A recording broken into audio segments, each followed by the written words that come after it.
Hello and welcome to this webinar recording. My name is Jen Owen. I'm the founder of Co-CreatED, and I wanted to provide this webinar recording in case some of you weren't able to make it to my GCSA presentation last week, of course due to the coronavirus situation. So I am dispatching to you live from quarantine and hoping that my dogs will cooperate. This is a work from home situation, so please bear with me. That's my disclaimer.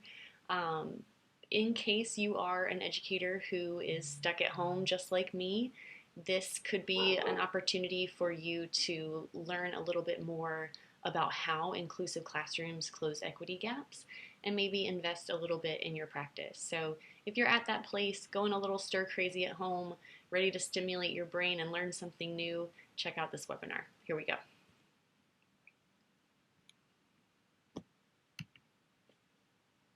All right, so this is the description straight from the GCSA program, and it says, inclusion means more than you think.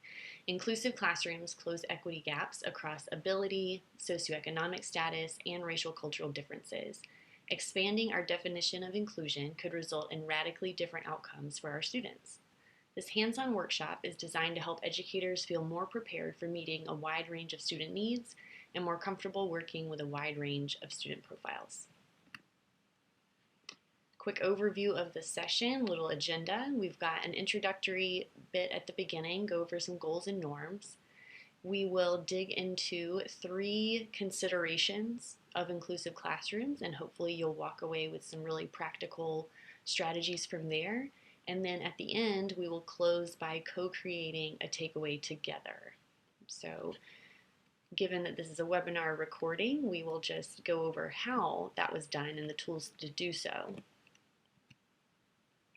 All right, so goals for today. I know this is a little ambitious for a 1-hour session, but we are working to broaden our definition of an inclusive classroom, develop some cultural proficiency, balance an asset-based trauma-informed practice, use universal design for learning techniques, and honor the collective brilliance in the room. Some of the outcomes we're hoping for are that you would feel more prepared to reach students across racial, cultural, socioeconomic, and ability differences, that you'll feel more comfortable working with a wide range of students, and you'll walk away with those practical, tangible strategies and resources that are super applicable. The way we're going to do this is following the adult learning theory, so focusing on problem solving rather than content covering, trying out new techniques with hands-on activities, discussing classroom application in small groups, and then again together co-creating that strategy bank to take home. That's that element of honoring the collective brilliance in the room. I'm not the only person with tools and strategies. I would love to hear yours as well. All right, meet your facilitators. So this presentation was put together by myself and my colleague Ashley Gladden. So Ashley is an instructional coach over at Centennial Academy Charter School. That's actually where the two of us met working together there years ago. And my name again is Jen Owen, and I'm the founder of Co-CreatED. So Co-CreatED is a teacher development program and service. So we push into schools and support teachers in learning how to use research-backed best practices to close equity gaps in the classroom. So there's 4 main areas we focus on. The first being student empowerment, which is choice, voice, critical pedagogy, all that good stuff. The next one is inclusion, which is part of what we're digging into today. The third one is rigor, helping teachers use depth of knowledge and Bloom's taxonomy in really practical ways. And then finally, support, so creating supportive learning environments where all of that can take place. So that's Co-CreatED in a nutshell, and inclusion is the aspect we're focusing on today. All right, we want to ground this work in this simple phrase right here, that teaching is hard. I cannot emphasize that enough. I know how hard that job is. I've lived it, I've been there, and I feel you.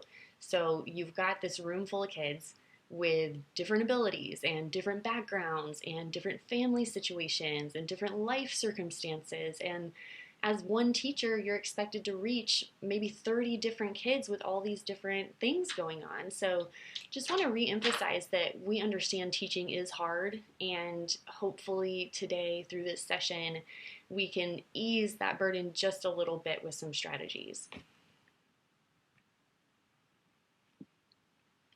All right, as we dig into this session around inclusion, I want to make sure that we're on the same page with the definition. So if you've been working in a school setting, it's most likely that when you think inclusive or inclusion, the first thing that comes to mind is special education and co-teaching and that aspect. So while ability differences are one piece of inclusive, I wanted to take us more back to the original definition of the word, which is a little bit broader than that. So a learning environment is inclusive when it meets the needs of all students across a range of differences, and it actively honors diverse experiences and perspectives.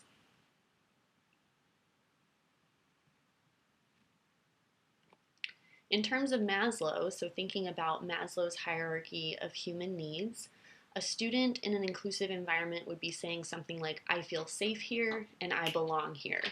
So with Maslow's hierarchy, you see that safety and belonging are some of the basic human needs that our students and we have. So we want to create that environment where everybody feels safe and everybody feels like they belong.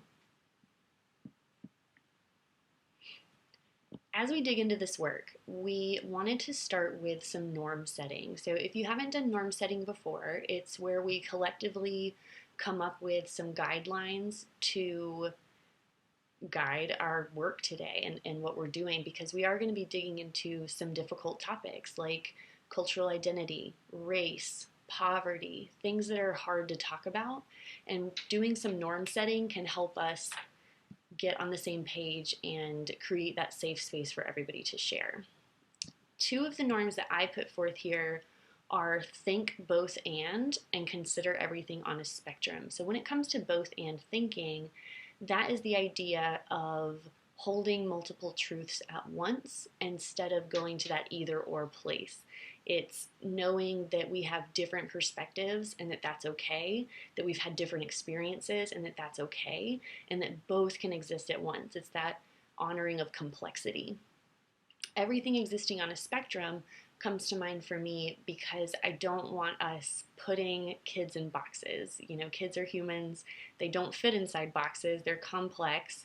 And it's not a matter of, you know, this is the special education box, this is the general ed box, this is the gifted ed box. Really, ability exists on a spectrum, and so does everything else. So I want us to approach this topic knowing that everything exists on a spectrum. What else you see there is calling on you, the participants, to offer up some additional norms that might guide our work today. So I've got a menu to share with you, and this will be one of the resources you get with today's webinars. And it just offers a menu of norms to choose from for when you're doing sessions like this one. So let's get that pulled up. Navigate over here. All right, this is a norms menu. This is what you'll receive. You'll see that there is an array of options to choose from. One that I really like that may not be on here is speaking from the I perspective, making sure that when you are sharing your experiences and your perspective, that it's clear it's coming from that place of I, not telling others what to do or what to think. We each just own our own stuff. All right, so that's norm setting. Next up, since we are trying to make a change and change classroom practice more towards becoming inclusive, this is a change model diagram. I thought that was a good place to start in making that change. So when it comes to making a change, often where we go first, which is normal, is casting a vision. So what do we envision? Where do we want to go? In this case, it's an inclusive classroom environment. Next, we tend to jump to what I call step 3, which is the part where we plan and monitor progress. So how will we get to that vision? How will we know when we get to that vision? But what that means is there's a piece that we sometimes skip. That's step 2. That's the one right here.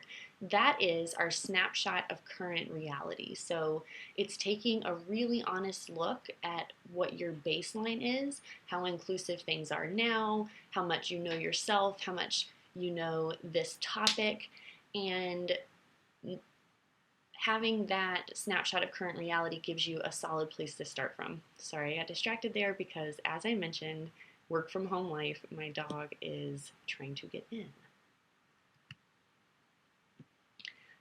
Now, snapshot of current reality. Now that we know what it is, let's take one. Let's do that honest look in the mirror and self-assess. So what's your baseline right now? Let's pop over to a tool called Padlet, where we're going to do a quick jot activity. All right, it is pulling up now. This is the tool that we used in last week's session. You'll notice that there are multiple responses on this Padlet that are related to this topic and one additional topic. So we'll get to that later because we did use the Padlet twice. What I want you to notice now are just the numbers. So 3, 3, 3, 3.5. That was where people in the session rated themselves right now on a fist to 5 scale of where they are currently with their inclusive practices, somewhere in the middle. Take a minute to think where you are. What are some aspects in your classroom that you feel are going really well with inclusive practice? And what are some that might need some attention? And what are some areas of inclusion that you feel really comfortable and knowledgeable about? And what are maybe some others that you'd like to learn more about and get more comfortable with? Feel free to pause as we go so that you have time to do things like the quick jot. And if you are with a group, take time to discuss with each other. Now that we have a vision for inclusive classrooms, we've got our vision set. Remember that part of the change diagram. And we've even taken a snapshot of current reality. So we've looked in the mirror, we've gotten that baseline down. Now we're going to dig into how will we get from point A to point B. Inclusive classrooms consider 3 things. So this is how we're going to do it. We're going to make these 3 considerations: the dimensions of identity, the larger context, and the brain. First up, inclusive classrooms consider identity. So this diagram here was developed by Rosetta Lee. She's amazing. She offers trainings related to diversity, equity, and inclusion work. I was lucky enough to attend one, and this is one of the diagrams that she shared. So as you can see, identity and the pieces that make up who we are, what our cultural identity is, it's very complex. There's lots of different pieces to it. So in the middle, you'll see there's race, socioeconomic status, age, religion, so on and so forth. And then it gets into these outer rings, which are the more external aspects of our identity. But you can see how all the layers are very complex. The exercise I want to do today regarding cultural identity is it's like a cultural identity or a cultural autobiography. So we're going to consider these 10 dimensions. So that's not every single aspect that makes up identity, but it's an important 10. And the activity normally is done as a card sort. So you would have each of these aspects written on a card, and you would take a few minutes to put those in order of how you identify. So it's an opportunity to really look inward before we go about the business of looking outward at the students that we're serving. As you're going through this exercise, these are some questions that can guide your thinking. So how do you identify in terms of the cards before you? Which comes to mind first as the most prominent element of your identity? Which seems least relevant? Which dimensions of culture and identity have had the most significant impact on your life experiences? How do others think of you and treat you based on these various dimensions? As you're going through it, you'll notice that some come to mind first and some may not have registered. For me, for example, my gender is a primary part of how I identify. Being a woman has greatly shaped my life experiences. There are others that have been somewhat invisible to me. So, for instance, as a white woman, race was often something that was invisible to me. Now that I've done more work, I of course realize that that's privilege, and it's important to dig into that. So take a few minutes, press pause, think about your own identity, put those 10 in order, even if it's just jotting them down on a scrap sheet of paper. And then once you've had a chance to do that, Note that this exercise is something that will be going home with you today, so part of the webinar you'll have this exercise. Feel free to use it with your students, with your staff, with your team, however you feel like it could be useful to you. I would love actually to hear maybe from some elementary teachers if you're out there on how this might be adapted for our younger learners. I can definitely see it with older learners, but I'd love to see some adaptations for the young ones.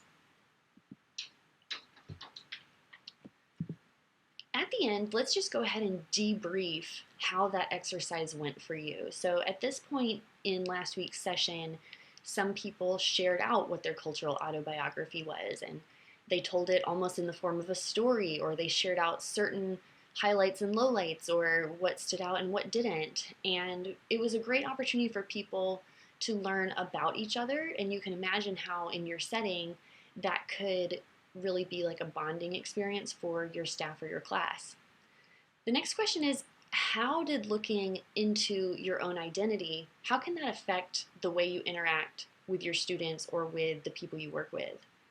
And finally, how could you use this activity with your staff or with your students in the future? So if you are watching this with a group, take a few minutes to discuss these questions with each other, maybe share out your own identities, your cultural identity 10 aspect list if you feel comfortable.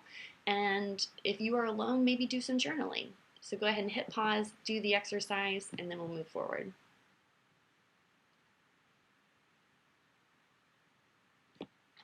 One common question that comes up is, what if there's not a lot of diversity in my room? So the first piece I would address about that is thinking back to those dimensions of identity and how enormously complex we all are as human beings. It may not look that there's a lot of diversity in your room, but there still can be, because identity is made up of so many different factors. We can be diverse in such a wide range of ways. The next piece I would say is regarding the 4 key goals of anti-bias education. So these are elements that apply regardless of the makeup of your class. So we want all students, all children, developing a sense of identity, a value for diversity, an understanding of justice, and a call to action. So an inclusive learning environment is also an anti-bias learning environment. The last piece here is a concept known as windows and mirrors. So what you see pictured there is a blog that my colleague Jenna and I worked on about a year ago. And we were looking at what are the ways in the classroom that students are able to see themselves represented, and that's the mirrors, and what are the ways that they're able to see beyond their circumstances, beyond just the world that they know, and embrace diversity and inclusion in that way. So one thing I would challenge educators to do is a windows and mirrors self-assessment. Walk around your classroom and think, are there places where my students are able to see themselves represented and their own identities? And are there places where we're working on developing an inclusive mindset, not only about the people in this room, but about the people that aren't in this room too? Inclusive is a mindset. So take a look at your bookshelf. Do you see books that represent the students you're serving and a diversity of other identities to expose them to so that they can see what same and different look like? Look at your posters hanging on the walls. Look at the videos that you're using in your lessons. Look at the historical figures that you're studying. There are so many ways within the curriculum and within the physical environment that we can make sure those windows and mirrors are present and are helping us create that inclusive environment. On to aspect 2. Inclusive classrooms consider the larger context. Now, as you look at this image, I want you to chat with the people who maybe you're watching this webinar with. If not, maybe it's just some individual journaling, but how could this picture serve as an analogy for what some of our scholars are facing in their lives? So considering that context that students are in. As you can see, there's also a YouTube link that would take you to a clip from the classic 90s film Twister. I'm sure you can imagine what it looks like, but this image serves the same purpose. So Once you've had a chance to chat or to journal, I want to share that some of the things that come to mind for me with this image are, it feels like an element of chaos. So sometimes in students' lives, especially if they are living in poverty, especially if they are facing traumas of any sort, life can feel a little chaotic. It can feel like upheaval. It can feel unsettled. It can feel untethered. And we want to be that solid object, so to speak, and I'll go into detail about what that means, that students can grasp to anchor to, within this storm that's going on. So a storm can be outside of them, like I'm describing with the trauma aspects, with adversity in their lives. It can also be internal. So think about our students who have behavioral differences, sensory processing differences, emotional regulation differences. All of those things can feel like a storm inside that students are trying to navigate.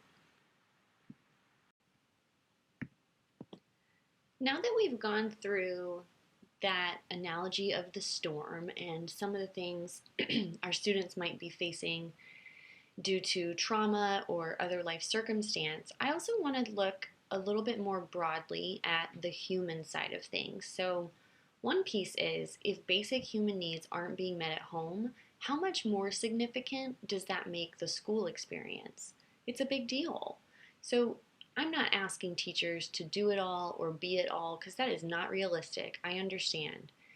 What I am saying is, one thing we can do is create an environment that is secure and where they feel a sense of belonging.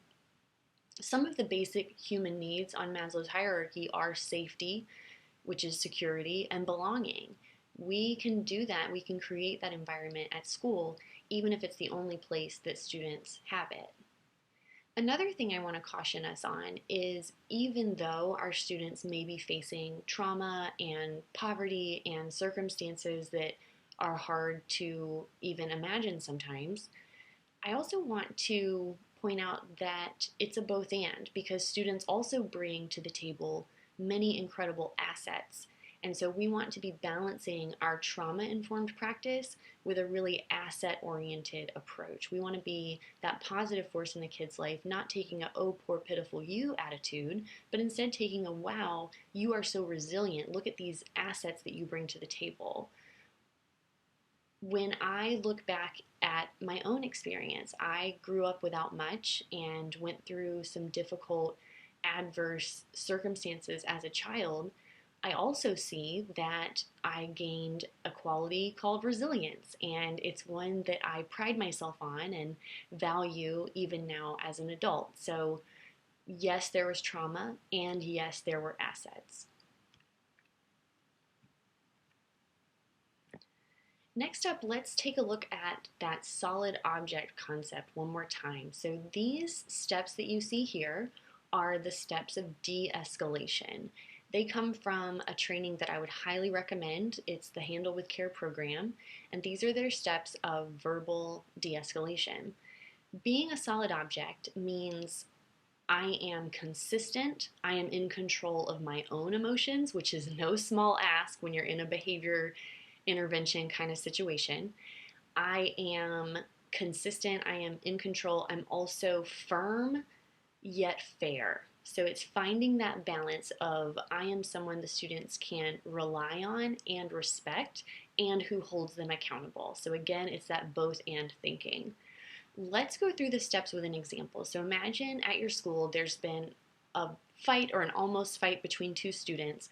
One hits the other. The fight gets broken up before the second student gets to retaliate. You're with the second student.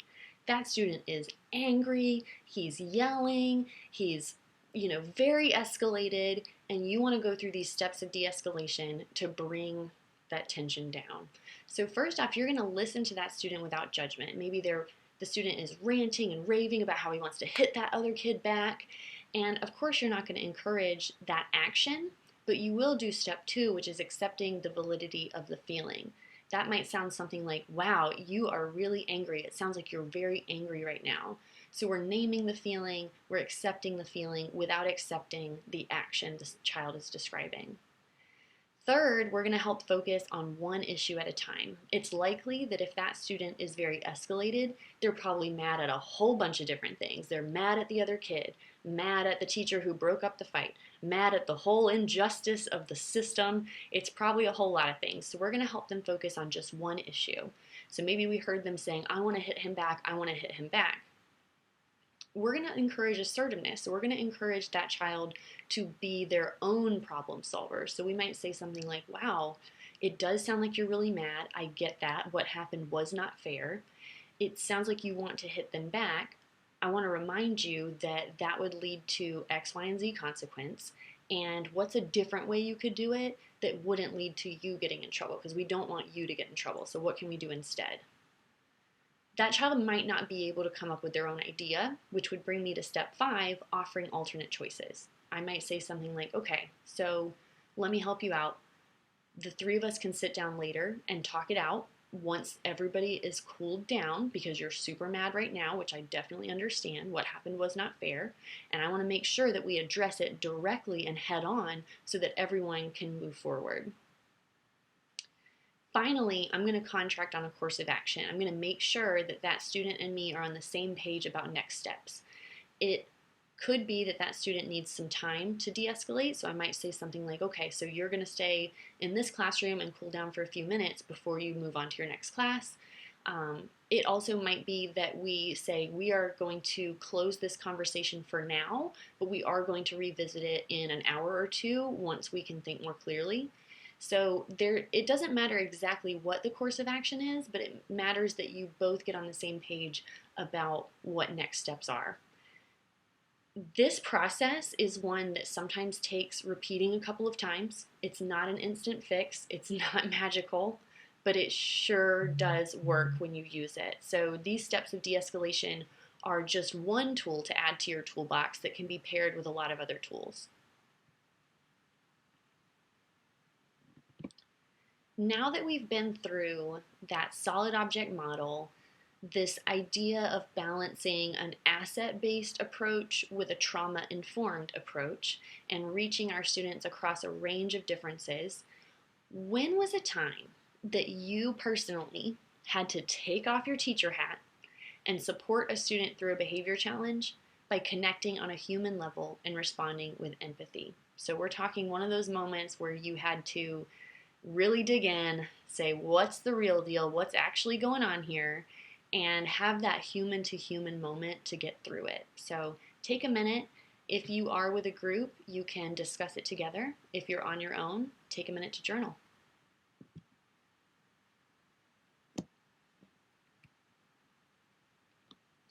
Moving on to our third and final aspect of an inclusive classroom. So inclusive classrooms consider the brain.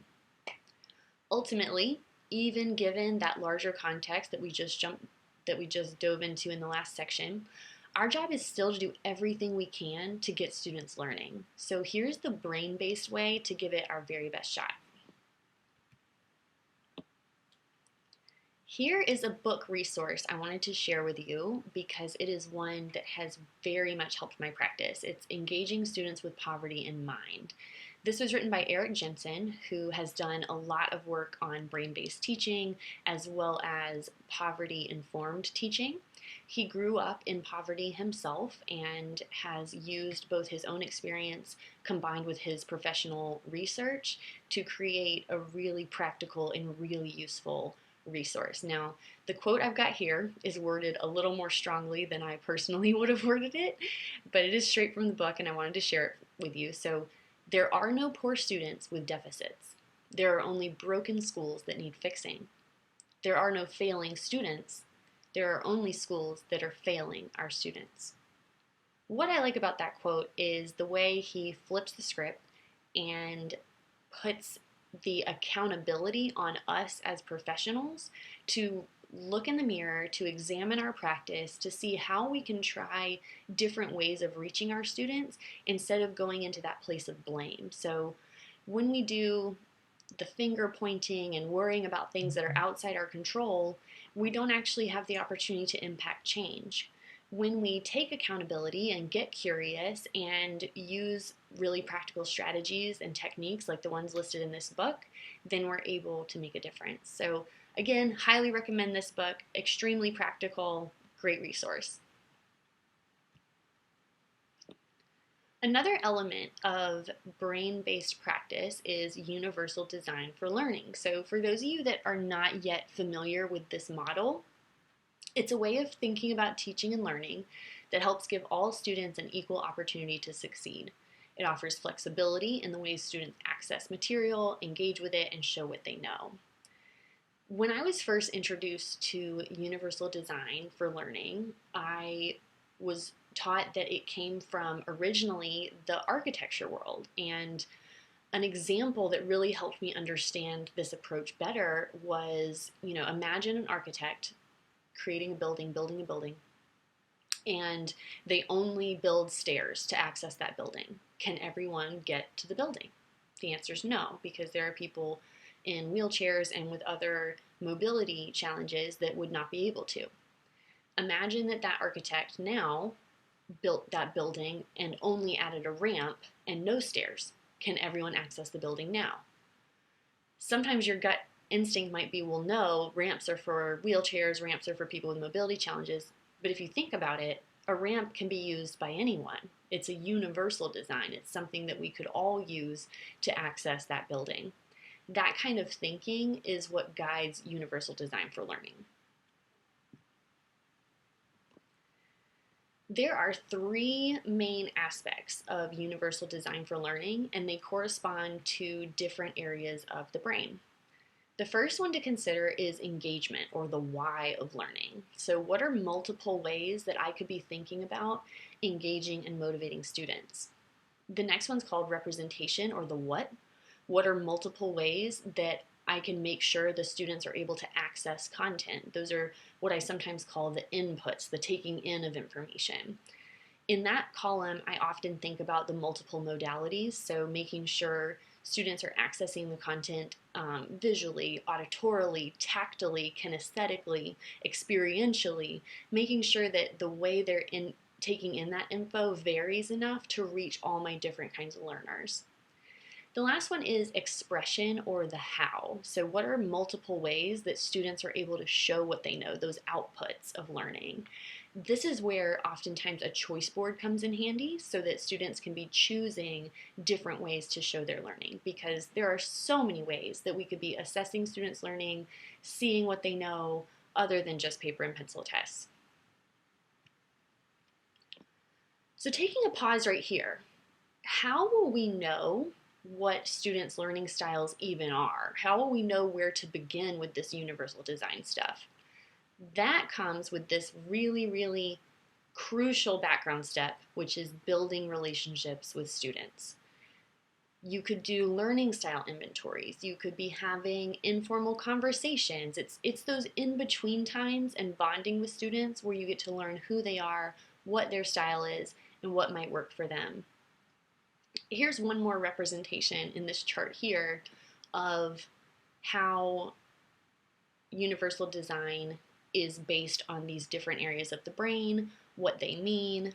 And I want to click it and take us to a link where you can see the UDL Guidelines.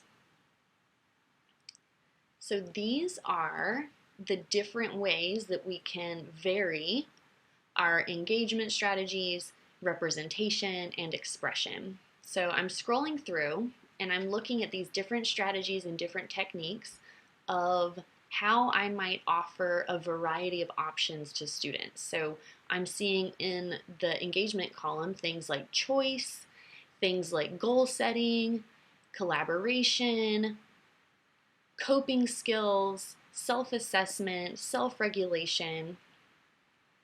Going through the representation column, I'm seeing things like auditory, visual, clarifying vocabulary, activating background knowledge, so thinking through how the students are taking this learning in. And finally, in that expression column, I'm seeing ways that students might show their learning. So are there multimedia in use? Like, are students able to do audio and video to express their learning? Am I making sure that they have done the goal setting and planning and strategy development to get them all the way to the step of showing their learning? So this is a great resource to use. It came from CAST, and these are the UDL guidelines. So be sure to use these to guide your practice and create more universally designed lessons in your classroom. Now for our activity. So on the next slide, you're going to see a variety of learning goals. You can either pick one of those or just pick a learning goal that you may have recently been working on in your classroom. You're going to use those UDL guidelines that we just glanced at on the website to plan how you'll reach that learning goal. Your challenge is to provide at least 3 different options for engagement, representation, and expression. So this is an opportunity to explore and try out planning a lesson to meet a certain learning goal in this universal design model. I'm going to flip over to that next slide to see those learning goal options. I tried to pick a span across subjects, a span across grade levels, and even a span across the way the goals are worded. The first one is a higher or deeper, I guess, depth of knowledge style question. The science one is an I can statement. Sometimes I know in schools goals are often worded in I can language. The 4th grade math one is based on design thinking. So for those of you doing project-based learning, design thinking is one way of organizing that work, and it often starts with a how might we question. The last one for 1st grade ELA is just straightforward, plain and simple learning goal.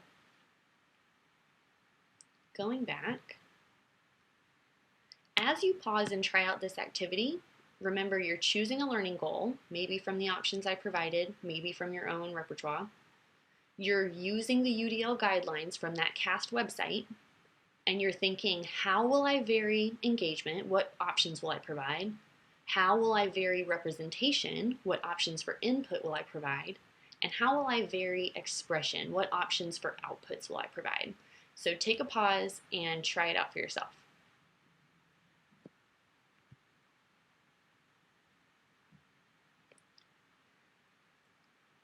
In last week's session, some of the examples that came out of it were, let's talk about engagement first. So some ways to vary engagement often have a lot to do with the actual physical classroom environment. So maybe it's that I'm providing a variety of alternate seats, like yoga balls and swivel stools, and sometimes kids can sit on the floor, sometimes they can stand, but they know that they can change where they are seated in order to fully engage with what they're learning.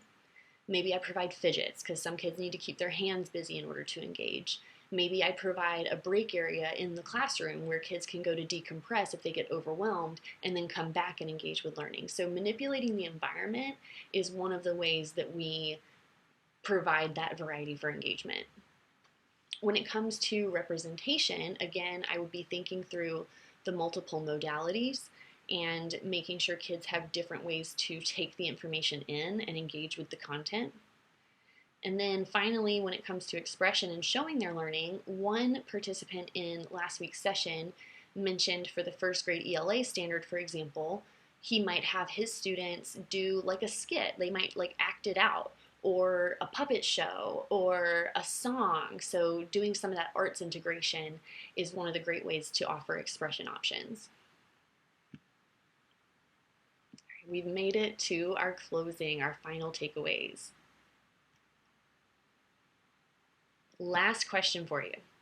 How will you make your classroom a more inclusive place for all learners? So looking back at all that we did today with reaching students across racial cultural differences by thinking through identity, reaching across socioeconomic differences by balancing that trauma-informed and asset-based practice, and then reaching students across ability difference using this universal design for learning approach.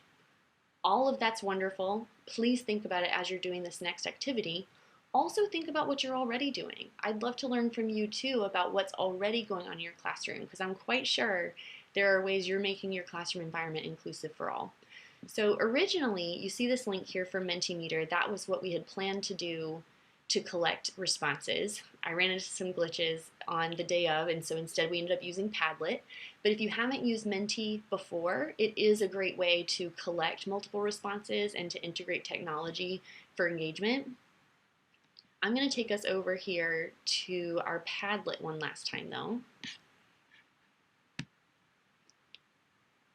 So the first time we looked at this Padlet was when we were looking at those FIST to 5 ratings of where are you with your inclusive practices now. Hopefully by the end of this presentation, people are feeling just at least a teeny bit further along than they were when they started. Now that we're looking at the Padlet at the end of the presentation, what we're going to be inputting here is the ways that you want to make your classroom more inclusive. So some of the things that participants put in at this last one were things like using a variety of books that show characters that look like my scholars. Great suggestion. I love this one too about books, which is books around intersectionality of identity. I thought that was really important. And then you've got some of those simple ways to navigate the environment and change how students can engage just in your classroom environment, like brain breaks, swivel stools, and mindfulness corner. So you see how people contributed these ideas on the Padlet about making their classroom more inclusive for all. If you want to take a minute and do some journaling or some discussion with your group, please do. And finally, let's self-assess. How did we do? We set out with these very ambitious goals. We had these outcomes we wanted to achieve and this approach we wanted to follow. Would love to hear your feedback. Did we achieve this? Please let me know. That is it. So thank you so much for being a part of this and for learning alongside us. I know that these are crazy times we're living in right now, all of us being in quarantine in our homes.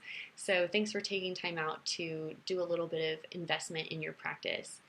If you want to get in touch, these are the contact details for Ashley and for me. We would love to hear from you, and if there's an opportunity in the future for me to engage with the teachers at your school, I would love the opportunity to help your classrooms be more equitable, more inclusive, and reach all learners that you serve. Thank you so much.